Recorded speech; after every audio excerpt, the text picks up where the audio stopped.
Hello and welcome to another episode of Political Agenda with me, PJ Thumb. Today we have with us someone who works on sexual violence and mental health, Alicia Khan, and this is going to be a really exciting episode, especially in light of all the recent news coming out of Singapore. But before we get into that, this podcast is brought to you by New Narrative. And New Narrative is a member-supported movement for democracy in Southeast Asia, and we need your help to continue to put out work like this. So if you like what we do, please do join us as a member at newnarrative.com/join or donate at newnarrative.com/donate. I am wearing a blue and white batik shirt. I'm sitting in sort of an office-like background, and my pronouns are he, him. Okay, and now Subhash. Please stay where you are. We've come way too far. Where you think that you're gonna go? This is utopia. Please stay where you are. We've come way Okay, too far. so welcome back to Political Agenda, and today we have Alicia Khan. But before we get back to her, as always, my friend, my co-host, Sean Francis Han. How are you today, Sean? I am doing great. Very fascinated to be doing this over Zoom. That's the first time that we've done this. So very interesting new format for the show. But before we get into all the interesting stuff that comes with the show, hi, my name is Sean Francis. My pronouns are he, him. I'm sitting in front of a background of, well, that's my wardrobe. And I'm wearing a blue shirt and, well, let's just say jeans. All right. So, Alicia Khan, tell us more about yourself. Who are you? What are you wearing? And what are your pronouns? Hello, my pronouns are she, her, and I'm sitting in my bedroom on a brown chair. I've got some plants and candles behind me. My work is really centered around sexual violence and mental health in the Singapore landscape, and I do a lot of independent research as well. All right. So, tell us a little bit more about yourself, your background growing up, your lived experience. How did you get into activism, or at least the work that you're doing right now? Mm-hmm. So, I exist as a Pakistani-Iranian woman. I exist as someone with neurodivergence, someone with mental illnesses, someone with trauma. There's a lot of marginalization to my existence and in being a brown body in this country. And so I think it really just started off with me sharing my own experiences naturally, and then as I developed my own comprehension of the psychoanalytical perspective and my research and just being more involved in policy, I think my work kind of grew from there. All right. So I guess To clarify, sorry, because it's not obvious since we're on Zoom. When you say this country, all right, you mean Singapore, right? Yes, You grew up in Singapore. You're in Singapore right now. You work in Singapore. Yes. Yeah. And I am Okay. Singaporean, just to be clear. Yeah. Okay. That is something a lot of people are confused about. Yeah. So I guess I this is a question that I've asked a lot on the show, right? But what exactly made you want to take that lived experience and the work that you're doing and direct that towards the benefit of others and society, right? Mm-hmm. I think there are brown people. I think there are marginalized people out there who don't feel that compulsion or don't necessarily come into activism. So what exactly was it that made you feel like this is something that I have to do? Mm-hmm. So I feel like when you exist as a brown person, it's definitely a personal decision whether you want to engage or not, because it's a lot of expended energy. For me, it never felt like a choice because I saw my own struggles, even just with mental health. Like when you experience depression or mental health and you understand the severity that you can experience, you never want others to go through the same thing. So I think I'm just actually very protective of people who are marginalized or vulnerable, because I've not just seen their experiences, but I've seen the perspective of how they're kept where they are, if that makes sense. So yeah, it never felt like a choice, really. Okay. So on that note, right, a lot of the work that you do, or at least the work that got us into contact with you is through the Instagram page, self_ally, right? Mm-hmm. So tell us a bit more about that. What exactly is self_ally? How did it get started? Why did you want to start this Instagram page? So I actually started a version of this when I was 14 and I was diagnosed with anxiety and depression. And at that age, it was a very different account, but it really was me going, oh wow, like I've had this horrible experience. I never want others to go through that without resources, because at 14, the landscape of mental health was completely different. We did not have all these therapists giving you like really good information and like condensing research for you. There was just nothing, and Instagram was just like Justin Bieber and music, and that was it. And so for me, it very much was like, I remember Googling things like, why are my ears burning in class, which is an anxiety thing. When I get anxious about not knowing something, my ears burn like they're on fire. And at that time there was no information because no one was putting it out there. The internet was a different place. And so I was like, okay, there's a lot of stuff I've learned. I would like to just make that easier for other people because of how hard it was for me. Yeah. Can you talk a bit more about this experience? Because I think for many Singaporeans or many people in our audience, we don't really know what it's like to actually have mental health issues and then go through a formal treatment program for that. So if I understand correctly, you actually were trying to get it treated, but you didn't have that information and you were turning to Google to compensate? Yeah. Or am I misunderstanding? Okay. So what was the formal treatment program like, and why was that lacking? So I went to the Child Guidance Clinic, which is under IMH, and I started at 14. I think I went through like 6 different therapists, and I just found it, like, for myself, not helpful at all because it was very clinical. It didn't really feel personable and empathetic, and a lot of the information I was getting, I could read in the DSM directly. In fact, there were sessions where I would go in and be like, I literally know you're going to go and do this today because it's in the book. And so it was a bit too textbook for me, and finding treatment that really worked for me required me looking at private care and then paying a lot more, basically. Yeah. Sorry, DSM? Sorry, the Diagnostic Statistical Manual, which is the book which has all the information on the different disorders and treatments, and yeah. Oh, right. Okay, that's very Singaporean. You just study according to the textbook. Yeah. I mean, Okay. obviously there are some therapists who are really good here, and I've heard of that, but in my experience, I was unfortunate and saw many therapists who were just not doing that. Yeah. All right. So, I mean, coming back into Self-Ally, right? Like, what exactly is the goal with Self-Ally, right? Like, what does it offer, and what do you hope to achieve with the page? So Self-Ally, first of all, my name is Alicia, but my nickname is Ali, so that was a bit of a, but okay. but Ally basically is to advocate. And one thing I really learned in my psych degree and just in my own work is, actually in one of my classes, a lecturer said, a good therapist does not intend to see a client indefinitely, because you want to get to the point where they have the skills and the tools to be a helper to themselves as well.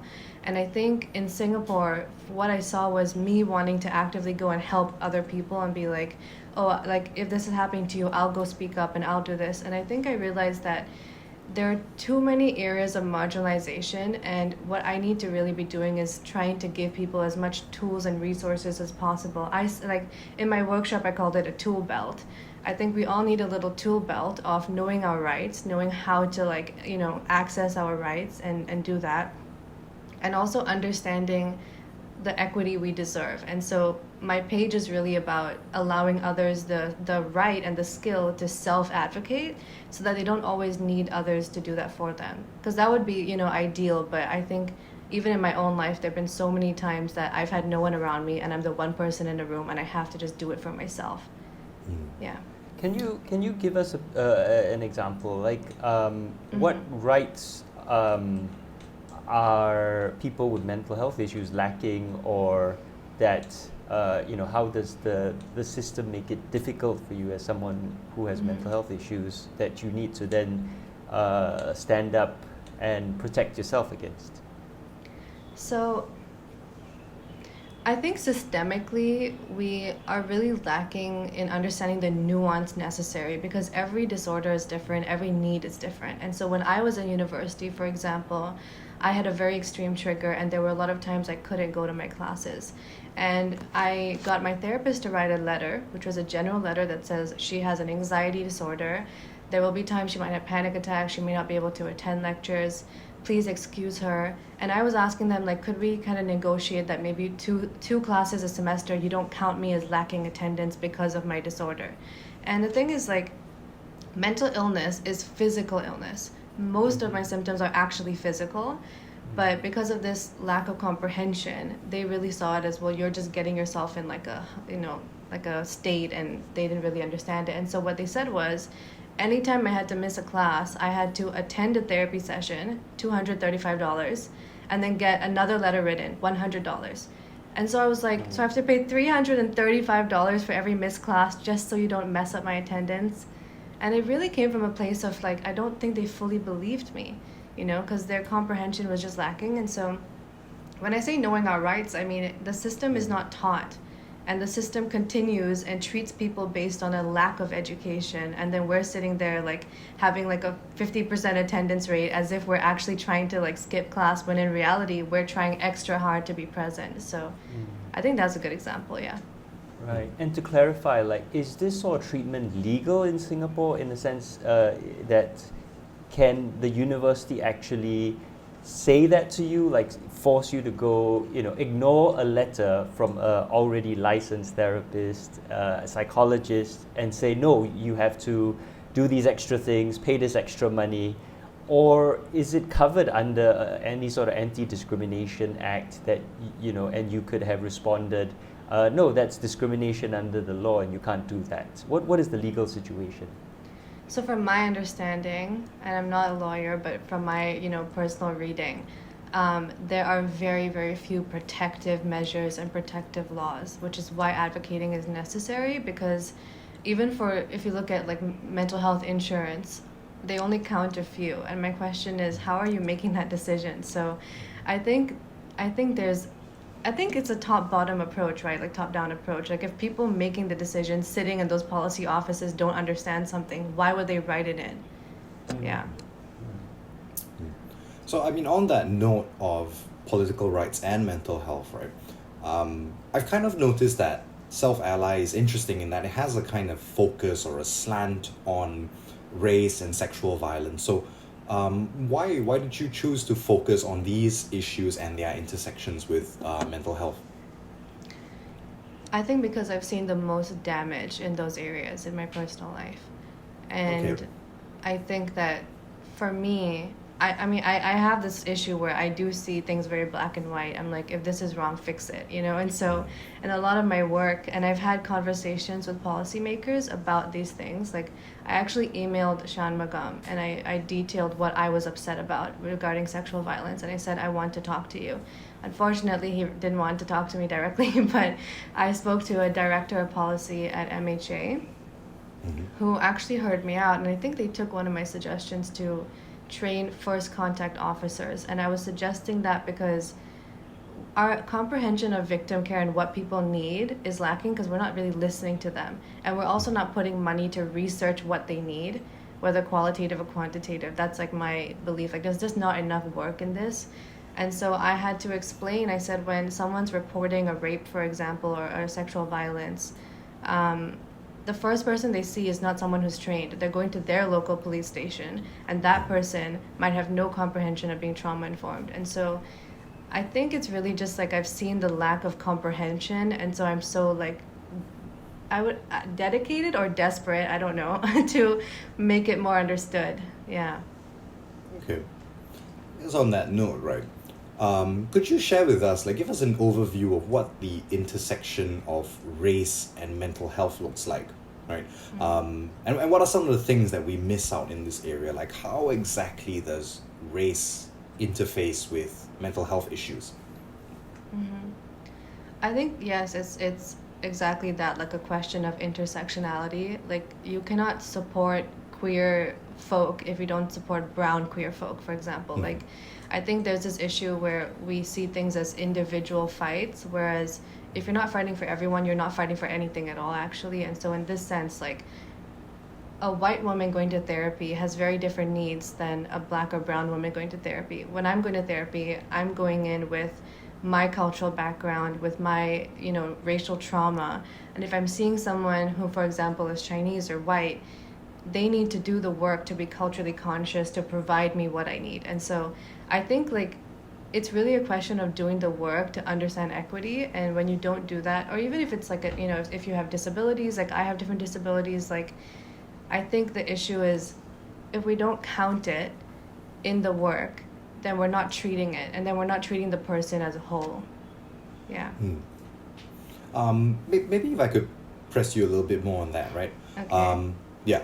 So, I think you've given us a very interesting perspective here about how race interfaces and intersects with mental health when it comes to therapists, right? I mean, if a therapist is not going to be culturally conscious, then you're going to come into therapy and then get traumatized all over again because you have this person who's just insensitive and they just don't know better. But what about outside of mental health institutions, right? Like, what is it like as, I guess, a brown person, a person with disability, a person with neurodivergence, right? How does that neurodivergence interact with race, especially in a place like Singapore? So I think, sorry, what do you mean when you say like neurodivergence and race? Yeah, so I mean, how does race kind of interact with mental health, right? I mean, we know, okay, there's racism, there's microaggression, you have to deal with that on a daily basis, but what are some things that maybe we miss out about being a brown person and then navigating reality in Singapore and then having to kind of manage and maintain your own mental health? How does the system kind of make mental health worse for brown people? Well, the system doesn't have time for it, right? Because we're treated like everyone else, and so there's no time at the end of the workday to take an hour off because someone made a comment and now you need a moment to de-stress. I think this is a good time to talk about in-group bias, which is like also called in-group favoritism. And it's this psychological theory where when you are in a certain group, whether it could be any group, like your gender, race, sexuality, whatever it is, you are naturally disposed to prefer your group and see them as more human and more valuable. So their feelings are also seen as more valuable. And they've done studies on literal children to test this, and every single time they have seen people will always give better treatment to who they consider in their group. And so we're living in a country where there's a huge majority. I consider this a country where most things are catered to their needs first as the baseline and our needs after. And we are experiencing that reality and then at the same time being told things are not that bad. And so I feel personally really gaslit by the whole system because I'm experiencing things every single day and then they're being called casual. I don't know where this term came from. It's something I have so much issue with. I just hate the term casual racism because when I'm out there and something's happening, it does nothing casual about it. And I think there's a question as well, like from the trauma-informed approach where we think you could have the best intentions and be saying something, but if your impact is harmful, your impact is harmful. And if we're telling you the impact is harmful and you're going, oh, but it's not that bad, you're not really trying to make things better. So this whole in-group bias sort of paradigm is really interesting. But do we just have to live with it and adapt it? How do we deal with it on a broader societal context? Like, is part of the solution trying to over time decrease differences and expand the group? Is it part of it to maybe finely dice things more so our groups get smaller? And of course, like, people have multiple groups, right? Depending on your context, you identify yourself as Chinese, but then if you're outside Singapore, you might say you're Singaporean, and if you're outside Asia, you might say you're Southeast Asian, or you might also identify as a religious group or whatever. So how do you use this how do we make use this understanding to make things better. And I guess there's sort of two levels to that. One is at a societal policy level, but also as an individual, how do I use this information to help better address the inequalities and injustices I see around me? So, if I get this quote wrong, I'm sorry, but I remember Lee Kuan Yew saying something like, if we were 75% Indians, this would not have worked, or, it would have been better if we were all Chinese, but unfortunately, and things like that. And then also being confused or pointing out that, hey, like all the minorities are sticking to each other, they're not assimilating, all the Muslims are in their own group. And I think they have split us up and then are confused about why we're keeping to ourselves. I think the point is that that's where our safety is, right? Like, we are only safe with each other, and you've done that. So when we talk about in-group bias, right? Like, in-group bias has literally been shown on the neural level. On a neural level, your processing is different when you're engaging with your own majority and the minorities. So it's like by no means something that would be easy to rid yourself off or anything like that, even though there needs to be work there. But I think the issue is that our comprehension of our groups is so binary, and I just feel like that it's all just aligned with like what they want. It's like, when we want you to be Singaporean, you're Singaporean, but when we want you to be minority, you're a minority. And it's like they're just picking and choosing when we're what. And at the bottom of everything is just the fact that I believe there is supremacy in our country. Like, there is a supremacy because everything is Chinese centric. And the only way to kind of like compensate for that is to actually have respect among the groups, so that we are not just our own in groups, but we're our own in groups that are respected, but also as a nation are a group that respects each other. And that's not like that doesn't exist to me. So I don't really have a solution for that, but I think like that's really where the problem is. Yeah, I think you're right, because there's also this very much this hypocrisy in how the PAP government has approached not just society but a lot of policies, in that when it suits them they say, oh, these are essential inherent differences that we can't do anything about. And then on the other hand, when they want to change things, they say, oh, we have these policies that will change how people behave, and we're imposing this so that people don't succumb to their worst natures. Just as there are times where when things go well, they say this is because of PAP, and when things go poorly, they say, oh, this is society's fault, the PAP can do nothing about it. So there's all this hypocrisy and contradiction inherent in there.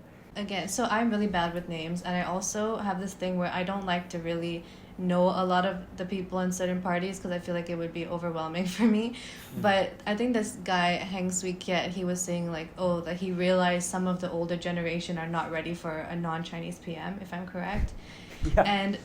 And what shook me was like, I think they thought that we were saying, like he's saying that. We understood that he himself wasn't saying it. The issue is, how do you hear that an entire group of people would not be comfortable with a minority being PM and not go, oh my God, like, what do we do about this? Like, that's awful. The fact that he was so used to it that he just said it and then later was like, oh, oops.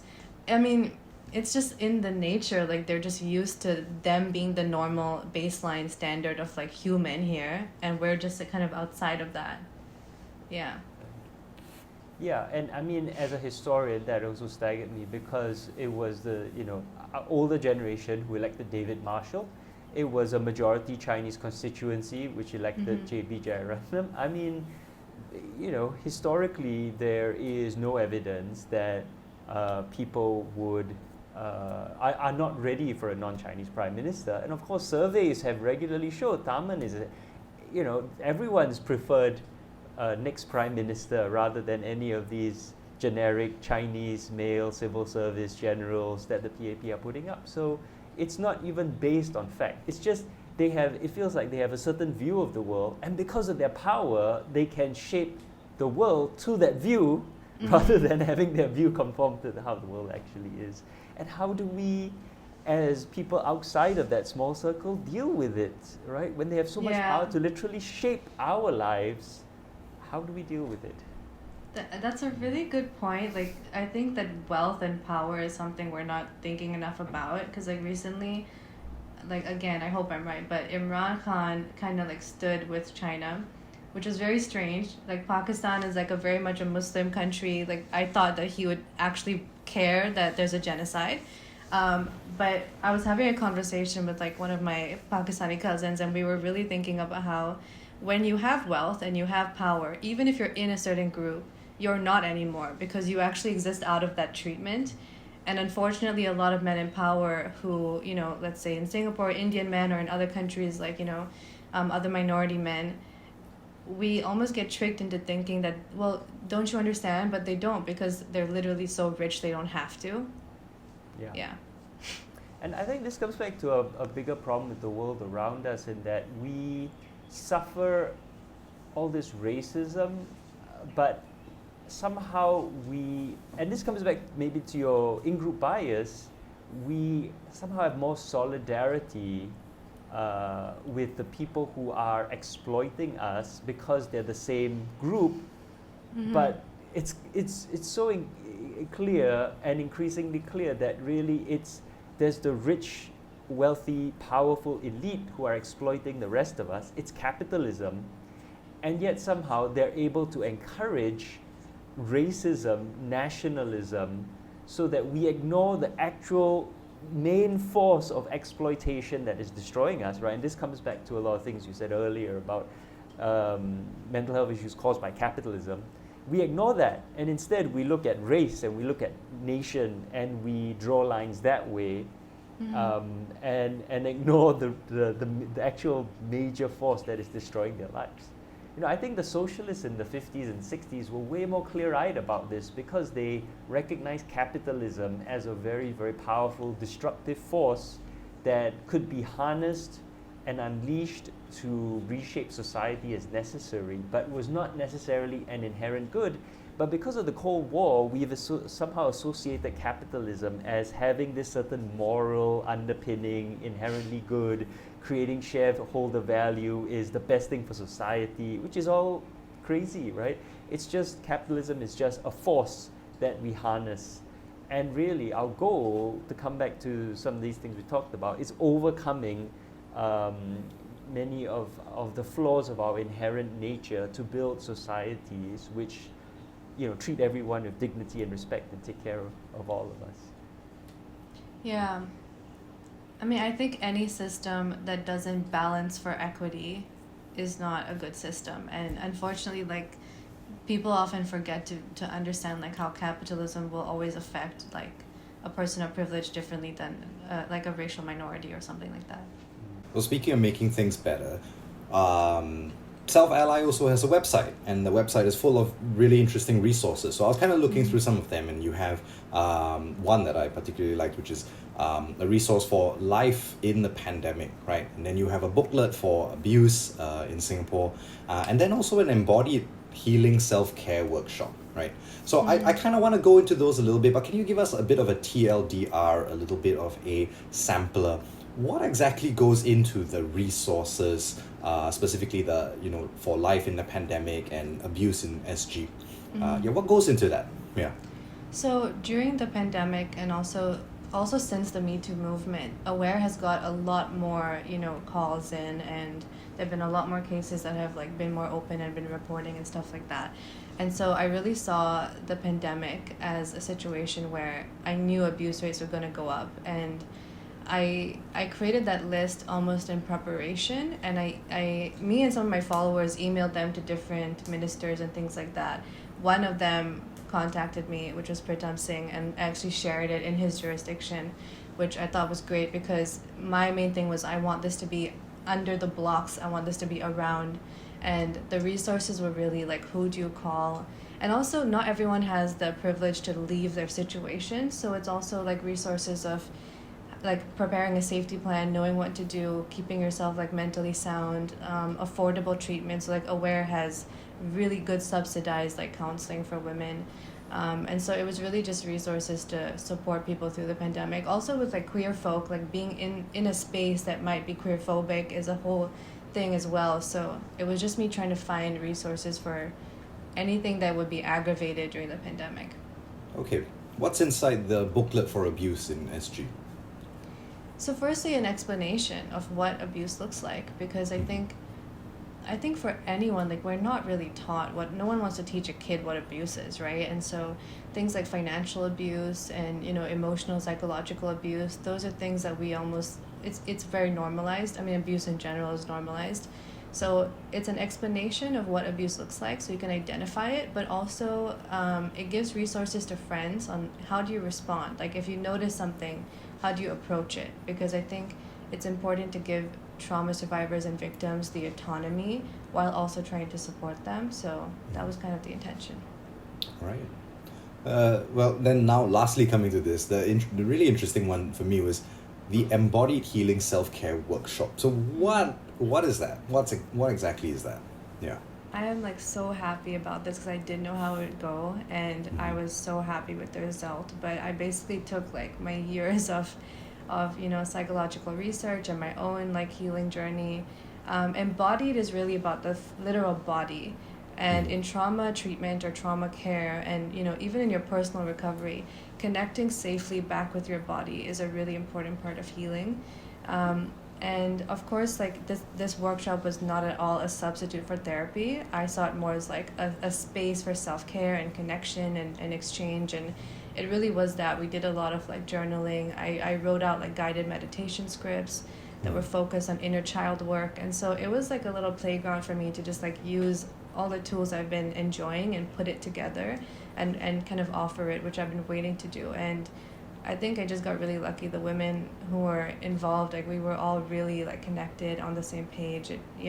So, you know, it was kind of like this thing where I'm focusing on my master's and like moving forward, but I keep having these ideas and then being like, oh, I just want to try this and try that. So it's just been like fun. Okay. So what's the reception been like to this, right? It's quite an interesting program because I think you charge $100 for like 4 sessions. Mm-hmm. I'm just quite curious, what have you learned from this? Like, what has the response been? How has it impacted the participants? Mm-hmm. Yeah. So it's $100 for 5 sessions. Mm-hmm. I've never charged for anything I've done before. I've been doing unpaid work for 2 years without thinking. I should have thought about it, but I didn't think. And I've done a lot of like facilitation, trauma-informed work for different like groups and, you know, yoga spaces, etc. And I've been doing all of it unpaid because like I literally forgot and didn't think about it, so that was my bad. But this was me putting like hard work, independent research, my services, and offering it. And there was some people who were not happy about it. And to me, my perception is I think people have a lot of fun policing brown women and what we do. I also think people don't want us to earn money, and I think it's very strange to make assumptions on people's qualifications. And so the whole thing, like I don't like to engage once I know like people are intending to be disrespectful so I just completely disengaged because that was me just protecting my own like space. But I just always feel like, you know, like when we think about, for example, divorce and custody, we always go like, oh, the kids know like which parent really has their best interest in heart, that kind of concept. I've heard that.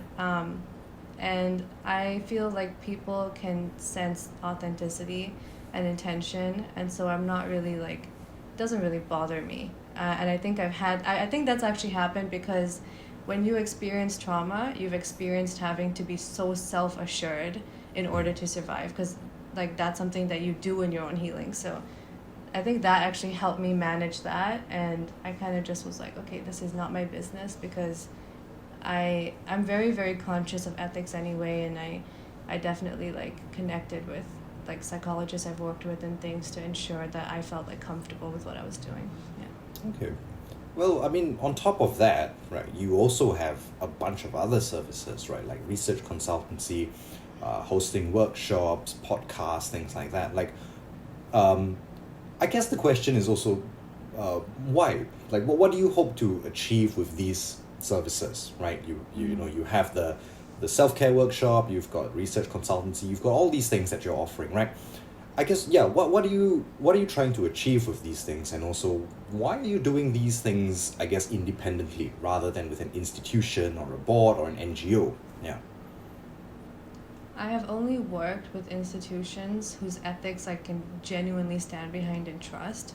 Mm-hmm. I have not really found many that can accept or be comfortable with the amount that I talk about racism or sexism or, queerness. And so I have worked with amazing spaces. Like, for example, like when I interned at the Ministry of Social and Family Development, and it was a really good experience. My boss was a brown woman, and I learned more than I've ever learned in the psych space. But I wrote out those services after 2 years of doing them, and it was just me reflecting on, like, okay, what have I done, because I would like to continue it. When I was doing the work I was doing, and mostly related to racism and sexual violence, it was really like this automatic process of, okay, where else can I like try and like, enact some change or offer people like that, like I said, that tool belt of supporting themselves. Because I think when you experience that sense of powerlessness, you don't want anyone else to experience that. Yeah.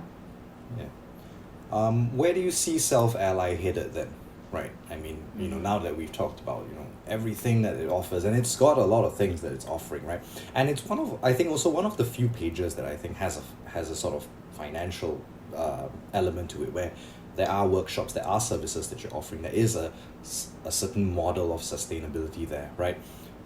Where do you see Self-Ally going in the next year, the next 5 years, right? Do you want it to expand? Do you want it to become an NGO? What are your plans for the future with Self-Ally? So this workshop was, like I said, the first thing that was financial, and I don't know if I would do that again. Like, I definitely deserve to charge for my services, but I don't know if I have the time for that now that I'm doing masters. So I think in terms of Self-Ally, like now I'm more focused on getting licensed, like doing my masters, and then once I'm in that space, my goal is to offer therapy that is trauma-informed, is, racially conscious, culturally conscious, and then also I would like to create, like, how to say, like, models of frameworks and stuff like that I can offer people to implement into their own practice. Because, like I said, like, in Singapore, if the majority is one race, then the majority of therapists are also that race. And as a brown person going to a Chinese person for care, there needs to be some sense of like, like information and education on culture. So that's kind of my focus. Mm-hmm. So do you see this going on, do you see Self-Ally kind of continuing its work for the next couple of years? Is it going to expand? Are you going to add more workshops and programs and services? Mm-hmm. I mean, 100%. I don't have anything in mind, but I'm constantly like thinking of what to create and put out next, so I'm sure there will be. All right. Well, I guess I'd like to kind of zoom out a little bit, right, and sort of pick your brains on what exactly is the situation regarding mental health in Singapore then? Yeah.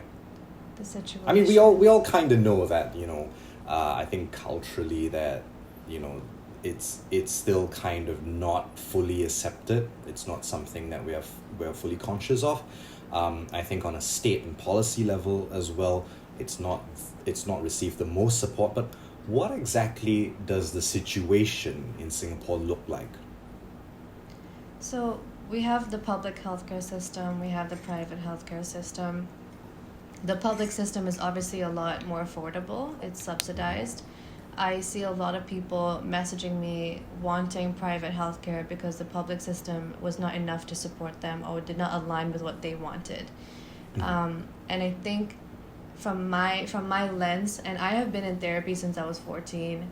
I have been mentally ill for probably my whole life. So that's been my experience existing in the world. I think we have a very, unfortunately, superficial understanding of what living with a mental illness really looks like. And I think our treatment, it can often be a little like capitalist in the sense that the objective is really to put you back out there and like fix you back up and give you back to the workforce. It's a lot of words like burnout and stress. when in reality maybe we're actually talking about, anxiety or depression or racially, motivated trauma that's happening in the workplace and no one's talking about. Like, there's a lot of things that we don't have a lot of space for, and then people are saying, where do I find space for this? And so I have, for example, there's a counseling center called Mental Act, who their treatment is specifically for Indians. So they offer mental health treatment for Indian people in Singapore. And so I'm constantly recommending them because people are really looking for a space where they genuinely feel safe and don't have to explain to a therapist, like, actually, it's not cool that you said that because... And then there's a power dynamic as well, often, between, when you're getting a service from a therapist, even though you're paying them, there is this power dynamic where you feel like, well, they know what they're doing. And the fact is, I think in Singapore,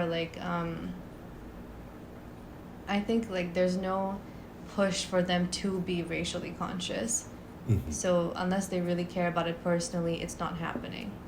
If I can summarize what you're saying, though, it sounds very much like the system itself is a huge part of the problem, but there's no recognition that the system is part of the problem. So, for example, the system wants us to be productive digits, as Lee Kuan Yew famously said, and mental health issues caused by that whole paradigm can't be coped with in the system because if they recognize that itself was the problem, the whole thing would become almost contradictory.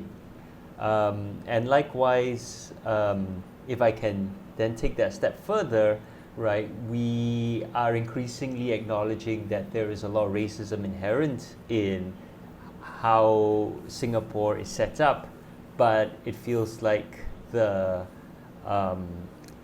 mental health treatment in Singapore can't cope with that either, because that again would require a level of self-reflection that would cause the whole thing to fall apart. Is that an accurate evaluation? I would say somewhat yes. I firmly believe that Chinese privilege is very real in Singapore. Mm-hmm. And how do I get treatment if, people in power are denouncing that? Right? There's no one really motivating them to actually believe what I'm saying. And I think the most important thing about any type of mental health treatment is meet your client where they are at. And you can't meet me in my reality if you don't believe it. Yeah. And so, I think this is part of what Sean was going to ask. Why is that so difficult for us in Singapore? I think beyond the... It's so easy to blame the government and policies, and no doubt there are decades of policies trying to shape Singapore in a certain way that have really affected, as a historian, how people thought and wrote and acted in the 50s and 60s are in some ways so different from how they wrote and think, how we write and think and act today, even though it's only one generation apart or two generations apart, which can be directly traced to policies. But are there other, apart from, and I know we all love to blame the government, but is there anything else that we need to think about here to understand this situation? Yeah, so my friend was telling me about this book by this Pakistani woman, Sarah Ahmed, I think, and she talks about the feminist snap. And she basically describes it as like a twig. And she says, you pay attention to the twig when you hear the crack, but you're not paying attention when there's that pressure. And in a lot of South Asian cultures, when women speak out and they're finally frustrated, there's a lot of whoa, where is this coming from? Because you're only paying attention when that snap happens. You're not paying attention when that pressure is happening, the pressure of, the sexism in the community or whatever there might be. So in line with race, when we are saying this Chinese privilege, things are awful, I'm experiencing racism every single day, people are going, whoa, because they're not engaging with our reality until they have to. And I think there's, when we talk about discourse and things like that, I think it's very superficial again, because they don't want to get into the nitty-gritty of it, because it's a lot of self-reflection and people don't want to have to self-reflect. And as well, like, I mean, I don't really feel like going like, like blame this and blame that, but I think that the system is enabled by people because it benefits them. It's very difficult to go against the system when you're benefiting from it, you know what I mean? So like I go outside and the second I get in a cab, I'm hearing Chinese, a language I don't understand. I'm going to the movies, the subtitles are in Chinese only. So like if I want to bring my grandparent, or a Malay person wants to bring their grandmother and they don't speak English, there's nothing. I'm in the workplace, people are speaking Chinese about work, so I'm not included, I'm not getting as many opportunities. I'm in school, Chinese men are speaking over me. I'm in public and Chinese men are yelling at me in Chinese, go back to where you came from. And so I think, people are very uncomfortable substituting the word white for Chinese. They don't want to go, oh, you're just taking white privilege and saying Chinese privilege. But if I can take the phrase, today a white person yelled at me to go back to my country, and I can replace white with Chinese, then I think that's a conversation that you have to accept. And right now they don't want to because it's not comfortable. Well, I mean, now that we sort of identified some of the major problems in the country, right? What are some of the main changes that you'd like to see happen here? So I think, it's very powerful to share stories and to actually hear the first-hand experiences. I think these are case studies. And that's definitely, I believe a lot in qualitative research, and I think it needs to be given more attention and things like that. But I think that at the root of it, we need policy change and we need protection laws. And so, for example, if I'm reporting racial harassment in public, is there a law specific to racial harassment? Is there a way for me to make sure that, even so much like that I know the person will go through a racial sensitivity training or be told next time, this is your first warning, next time this is what will happen. And I think in a lot of like disciplinary, or punitive networks or frameworks, there's a lack of detail. That's just my thing. Like, I would like to know clearly, like, what are my rights when I'm saying, like, oh, this person yelled this at me in public. At this point, I think when you report harassment, it's just harassment. It's like, oh, this person was harassing me. I want the option to say, this person was racially harassing me. I consider it a hate crime. What are you going to do about it? And I think in a lot of my emails to the government, my last line is also, I want you to get back to me on what your plan of action is. It's always my last line, because I have an expectation, like if you are a civil service and you're serving the community, then that includes me. And so I think it's about listening. And then secondly, like actual policy change. Like kids, like my cousins are 5 years old, right? And they came back from school and they were like, oh, we were told today not to be friends with the Indian girl. And I was like, why? They're like, oh, this Chinese girl said because she's dark. They're 5.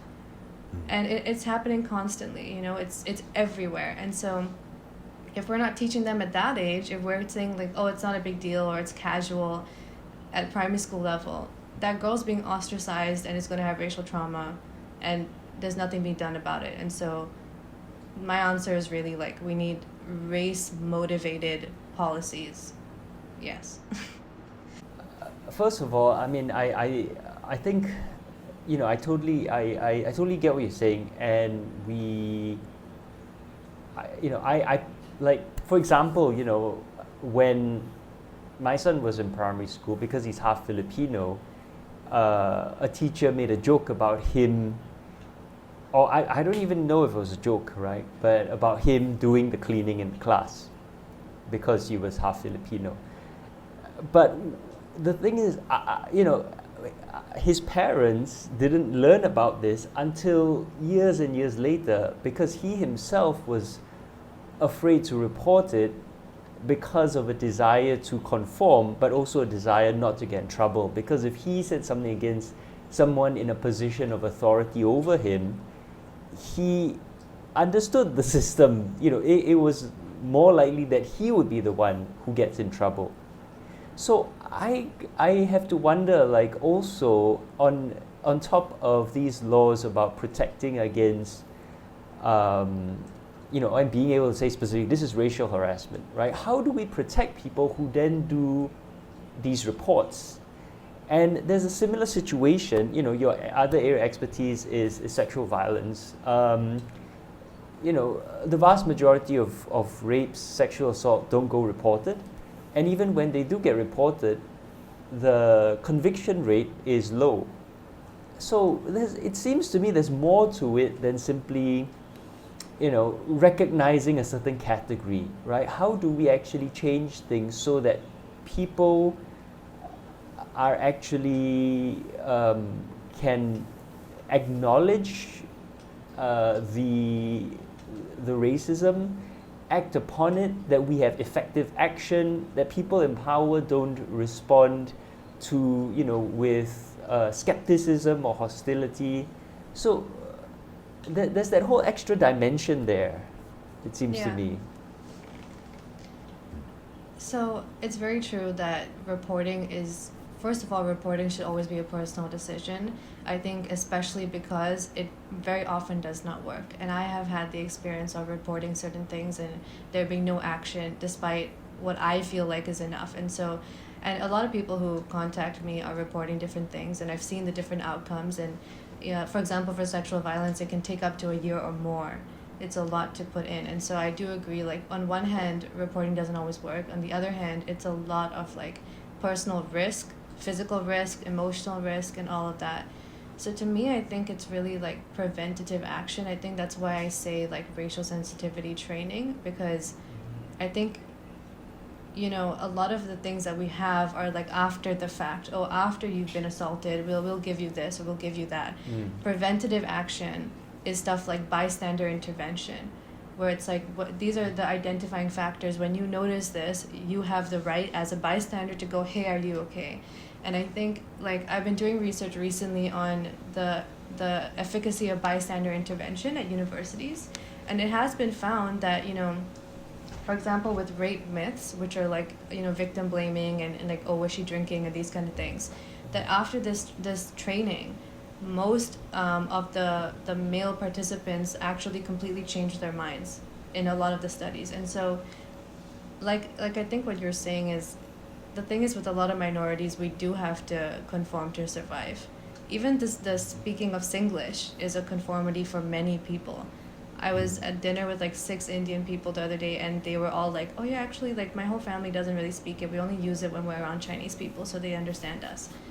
It's not everyone's language or slang, but and I am one of the only people in my family who can't do it. I've tried, and I'm not good at it, but I have uncles and aunts who can code switch like that, and growing up watching it was such a strange experience. And so I think it's just like that sense of education, but then that preventative action, so that it doesn't get to the point where, we're just doing after the fact like stuff. So again, we come back though to this bigger problem, right? We talk about preventative action, and if you're a private sector organization or a person, yes. But on a societal level, especially in a place like Singapore, is there any way to get past the fact that we have a government that intervenes in our lives at such an intimate level, right?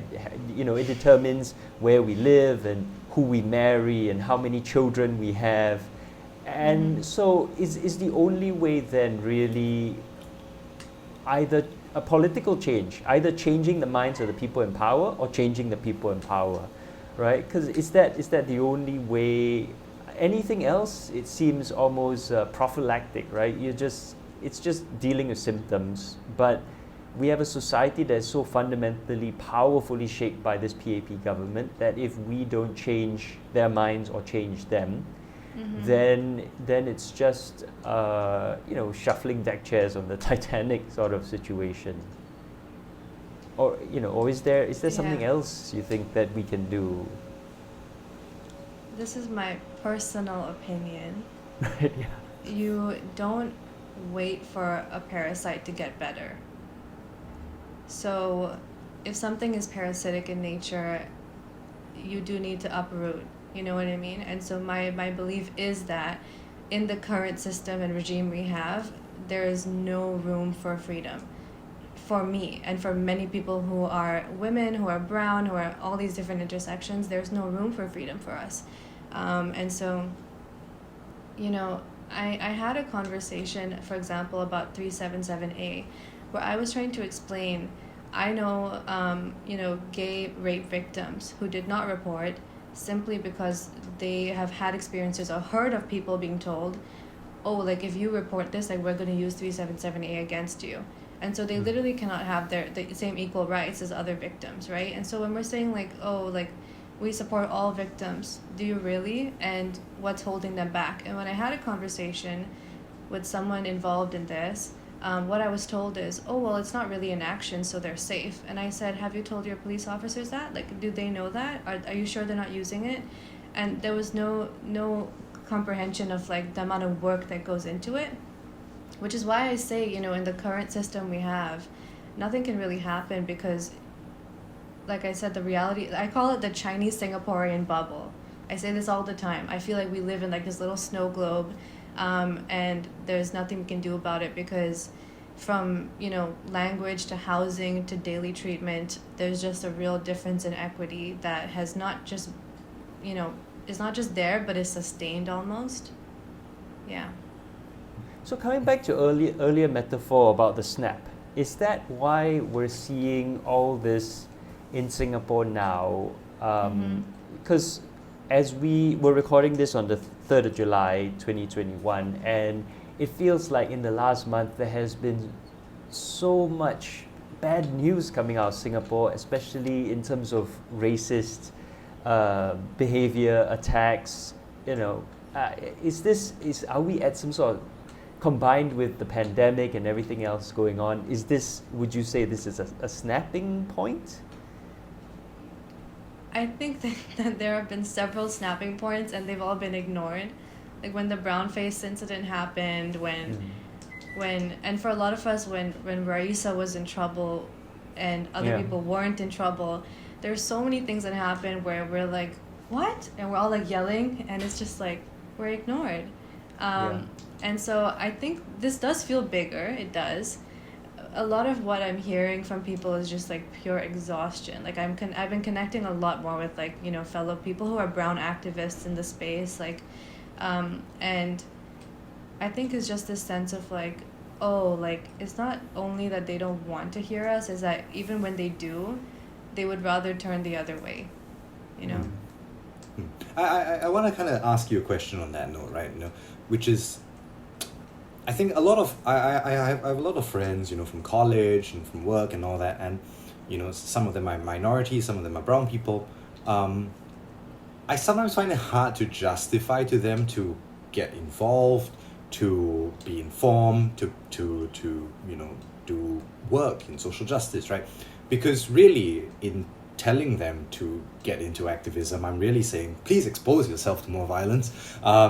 So please expose yourself to more mental health issues. So how do I kind of, maybe I'm asking you for myself even, right? Like how do I kind of justify that? How do I negotiate that space between the sort of righteous anger that one has when coming up against the system, as well as taking space out for yourself, making sure that your mental health is okay? How do I negotiate that? Yeah.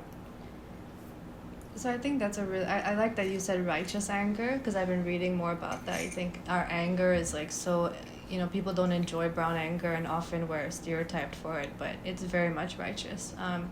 I think for me, like I found there's great power in knowing when to take pause.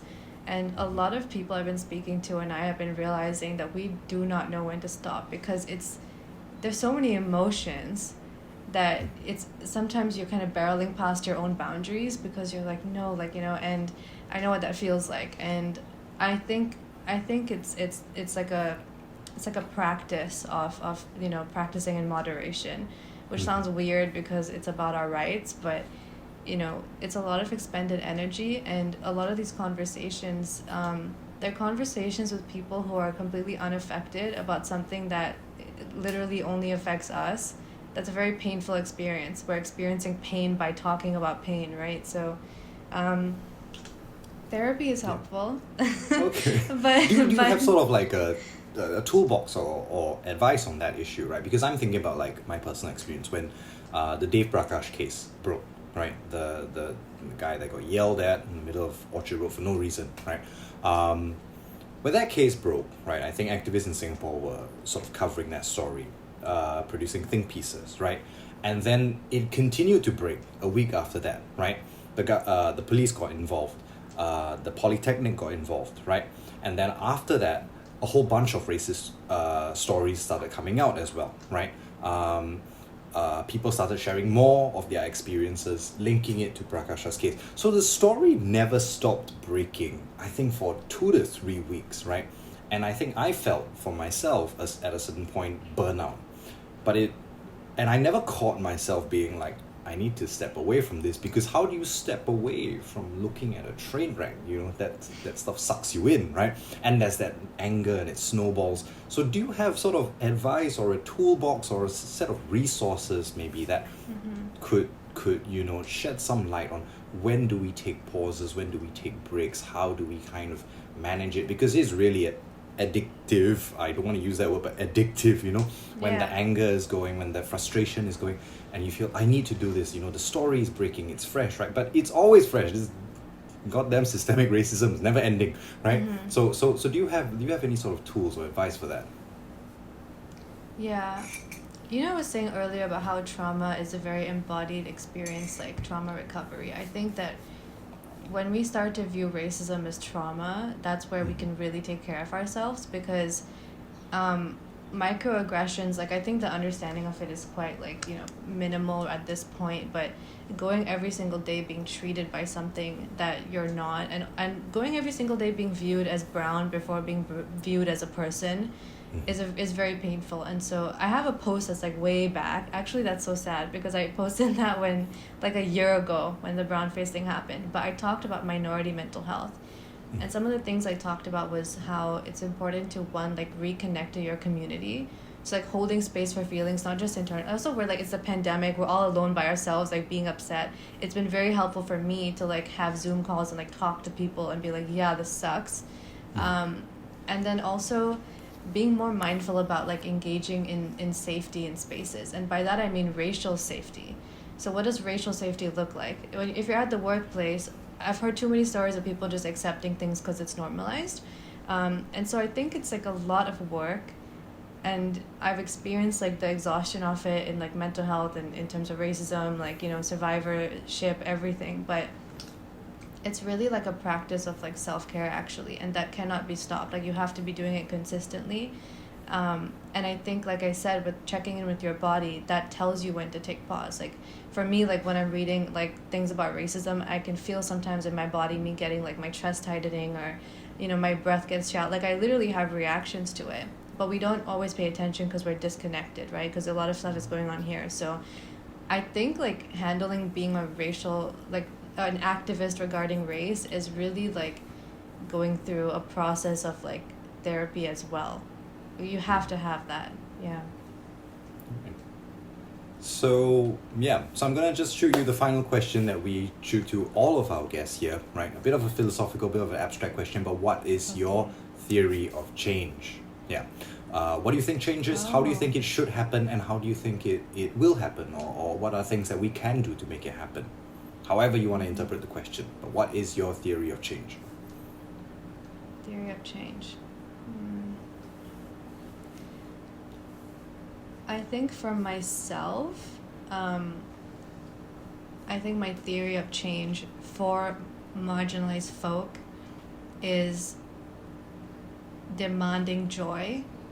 I've been thinking a lot about this, that when you live in a society that is unfair to you, that there needs to be a lot of space for experiencing joy, looking for joy, offering joy, and demanding joy in your life. And so I think, there's this quote by that she was a black anthropologist who, my mom had bought me a lot of books by her when I was a kid for some reason. And she had that line, which was if you're silent about your pain, they'll kill you and say you enjoyed it. And I think that talking about your joy is a way of not being silent as well. Being I still get to have joy. It's still something that is a right of mine. Yeah. Maybe can you elaborate on that a little bit? what would that look like? And I think especially also with our social media news cycle, especially from media news cycle, right? Pain sells, right? Suffering, trauma, train crashes, they get the clicks, they get the views, right? What does talking about joy mean? What does it look like? I can't remember the last time I saw a meaningfully good story on Instagram. But yeah, what does it look like? I've been seeing a lot of posts where people are captioning it brown joy and showing images of like them in engaging and enjoying their culture, their family, and in who they are. And I think for me, like I posted recently talking about how I'm frustrated about racism, but in the post aligned with those words, I had images of like Pakistan and Iran. And I think for me personally, it's very important to remind myself that I exist beyond this reality. As much as it would like to like have its hold on me, and as much as we live it every day, it's important to remember, like, you know, our ancestry goes beyond this, our family goes beyond this, our culture goes beyond this, and it can be very painful to live in a system that is smaller than who we are, and I think that's the reality. But believing that and realizing like I am bigger than this is what keeps me like kind of feeling sane, if that makes sense. Yeah. Thank you very much for joining us, Alicia, and for all your insights. And as always, thanks to my co-host, Sean. Great questions as always. And thanks to all of you, our listeners, for joining us today on Political Agenda. As always, if you've enjoyed this podcast and you find it useful, please do join New Narrative as a member. We are an entirely member-supported movement for democracy in Southeast Asia, and we need your support to be sustainable and continue to be independent. So please do join at newnarrative.com/join or donate at newnarrative.com/donate. Thank you very much and see you next time. Stay where you are. We've come way too far. Where you think that you're gonna go? This is utopia. Please stay where you are. We've come way too far. Thanks for watching. If you'd like to learn more about New Narrative, please check out this playlist up here. And if you'd like to watch episodes of Political Agenda, please check out this playlist down here. Thank you very much, and please help keep New Narrative sustainable and independent by joining as a member at newnarrative.com/join. Thank you.